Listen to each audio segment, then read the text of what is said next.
Tenemos más información. Es un gusto para mí recibir aquí en el estudio de CIPSE Noticias más temprano al maestro José Luis Loría. Estaremos platicando con él sobre un proyecto de exposición sobre Sisal, así como su paraíso número 10. Maestro, buenos días, Buenos bienvenido. días.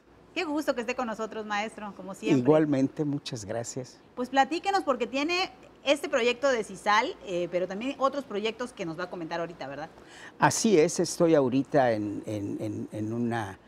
un frenesí de producción porque creo que es el momento más importante de mi carrera debido a la importancia de los tres proyectos que tengo enfrente y que estoy trabajando al mismo tiempo sobre los tres. Desde que inicia la pandemia, como ustedes han amablemente dado a conocer al público, inicié el proyecto de El Paraíso de José Luis Loría. El Paraíso de José Luis Loría es una obra que voy a hacer todavía, que propiamente va a ser un mural, y las ilustraciones que he estado haciendo, que voy en la 10ª, son los estudios para poder hacer esa obra posteriormente, que debo de llegar a 20 o 30 ilustraciones. Son imágenes de flora y fauna de los estudios que hice en las selvas del sur de México, Chiapas y Guatemala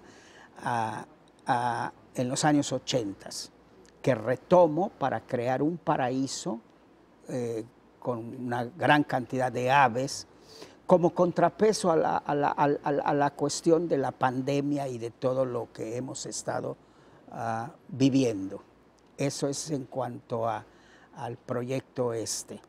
El segundo proyecto lo retomo de una cápsula de tiempo que son estudios fotográficos y pictóricos, investigaciones que hice en Sisal en los años 80, exactamente en 1983 y 84, cuando con ello presenté una exposición en el Museo de Antropología en el Palacio Cantón en esa época, que fue una de las primeras exposiciones temáticas que se hicieron aquí en Yucatán, con textos de José Luis Sierra Villarreal, fotografías de Christian Rasmussen y todavía vivía el doctor Peter Schmidt, que fue director del museo muchos años. Esta cápsula, toda esta investigación y todas estas fotografías que retratan el Sisal de los años 80 se conservan asombrosamente, aunque he perdido muchos documentos al paso del tiempo, se conservan y ahora los retomo debido a que han nombrado a Sisal Pueblo Mágico y porque hay muchos intereses en juego ahorita en esa área, que a mí en lo particular me importa porque debido a la naturaleza que implica mi trabajo como documentación de la flora y fauna y de las especies vivas, me doy cuenta que esto está siendo muy mal encaminado porque se están afectando ya zonas de manglares por intereses económicos, etcétera, etcétera. Y eso hace que yo retome el proyecto y ahora esté trabajando en dibujos de lo que en los 80 existía en Sisal como un ejemplo muy importante. Es que toda la flota de pesca de los pescadores, en aquel entonces era una comunidad de 2.500, 3.000 gentes máximo, era de madera y de lona.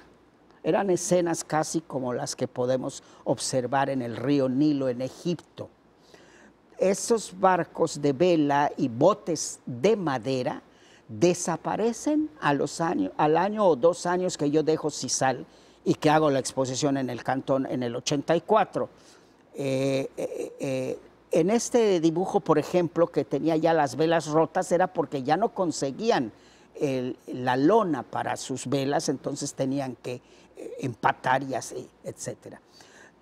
Me causó una impresión muy fuerte hace 2 días cuando llego con estos dibujos que subo a una lancha de fibra de vidrio, porque las personas, los pescadores que me llevan a este viaje, reconocen en el dibujo a los personajes que ya incluso fallecieron y reconocen el nombre del bote. Entonces eso se me hizo maravilloso, ¿verdad? De tal manera que este proyecto va a ser uno de los proyectos más importantes, porque como voy a retomar los dibujos de botes, también al mismo tiempo voy a tomar dibujos de personajes que han fallecido, el tarrayero, el panadero, el que limpiaba todo sisal que era Joncho, un sordomudo, etcétera, las colecciones de conchas, de aves, de algodón. Sisal fue una zona de algodón muy importante, y con todo esto intento presentar una gran exposición en algún museo muy importante en Europa. No sé si sea en Austria, he visto muy flojo el interés por allá de parte de las personas que están implicadas en ello, pero definitivamente va a ser algo muy importante para la imagen de Sisal en el mundo y de México sobre todo.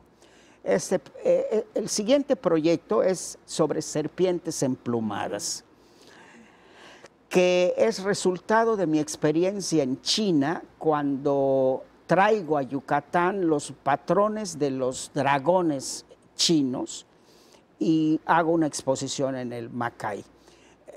En el viaje me doy cuenta de que nosotros también tenemos dragones, aunque no son el mismo concepto chino, pero sí son serpientes emplumadas. Nuestros dragones no tienen hocico de cochino, ni bigotes de bagre, ni uñas de águilas, pero son serpientes emplumadas que de alguna forma están relacionadas con la idea del dragón. Entonces, este proyecto lo he estado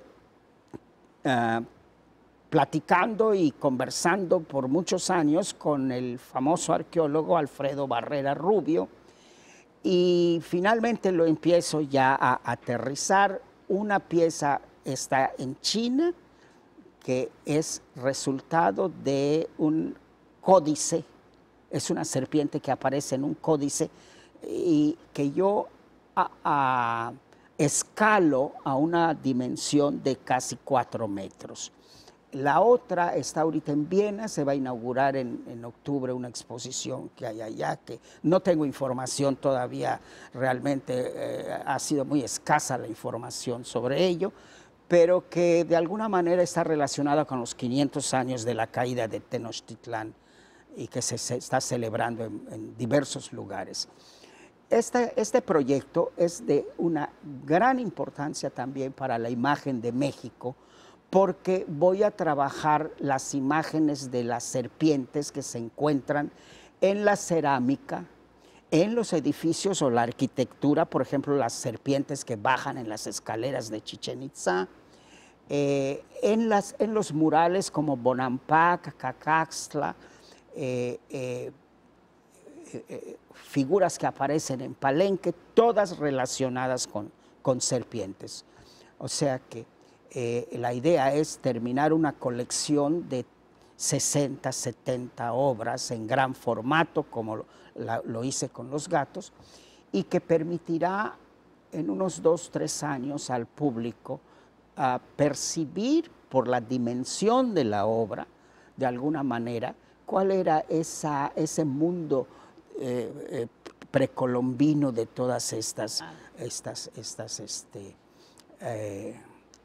sociedades prehispánicas. Básicamente esto es lo que estoy haciendo. Así es, maestro, y aparte nos transporta a esa época para las nuevas generaciones que no vivimos en esos años, ver sus imágenes, ver sus pinturas, sin duda nos genera pues nostalgia, sí, porque nos hubiese encantado tal vez ver ese barco, ¿no? A diferencia de lo que estamos viendo ahora, y nos da mucho más todavía alegría y un poco de nostalgia a la vez de ver todas estas pinturas. Maestro, pero sabemos que usted se está despidiendo de la capital yucateca.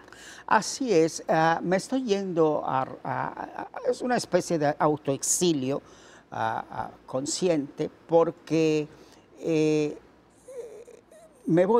encontré un lugar en primer lugar, para poder salvar a mis 40 gatos, que es mi familia, o más que mi familia, son los únicos seres con los que convivo, y con los que he convivido en los últimos años. Entonces fue muy complicado para mí encontrar aquí a un lugar donde pudiera continuar trabajando estos proyectos. Entonces me voy al sur del estado, a 2 horas de aquí, de Mérida, viajando, y allí voy a estar rodeado de vegetación en un lugar de mis gatos y dedicarme de lleno y tiempo completo a estos proyectos que ya mencioné. Esa es una de las razones por las que decido exiliarme de Mérida. Allí no hay posibilidades de socializar, no conozco a nadie, un poco como lo que hice cuando llegué en 1982 a Sisal, que no conocía yo a nadie. Llegué con una hamaca, una cuchara, mucho papel, muchos lápices, pinturas y los rollos del comedor de la casa de Montejo que restauré en Sisal llegando. Lo mismo estoy haciendo ahora. La intención es dar todo el mayor potencial de la energía que queda creativa en mí para poder realizar estos proyectos que son colosales por sus dimensiones y su importancia. Pero finalmente estoy muy contento porque tengo todavía toda esa inquietud y toda esa energía para poder seguir proyectando la imagen de México en el mundo. Mi trabajo ahorita se va a enfocar a buscar nuevas relaciones que ya estoy trabajando con diferentes países. El interés de exponer en Irán es muy fuerte. Estoy consultando con ciertas personas y autoridades. Como ustedes saben, todo lo que he hecho en el extranjero ha sido bajo la guía y la protección de la Secretaría de Relaciones Exteriores. En ese sentido, el amor a México es lo que me mueve, el amor a Yucatán. Así que espero que todo salga como lo he planeado. Así será, maestro, y nosotros le agradecemos mucho todo lo que ha hecho por el país y por supuesto por el Estado. Y esta será siempre su casa, cuando así lo desee, le estaremos esperando. Gracias, maestro. Muchísimas gracias. Es un placer, como siempre, estar con ustedes. Muchas gracias. Ahí quedó esta información, por supuesto, todo el éxito del mundo. Nos vamos a ir a un corte comercial y regresamos.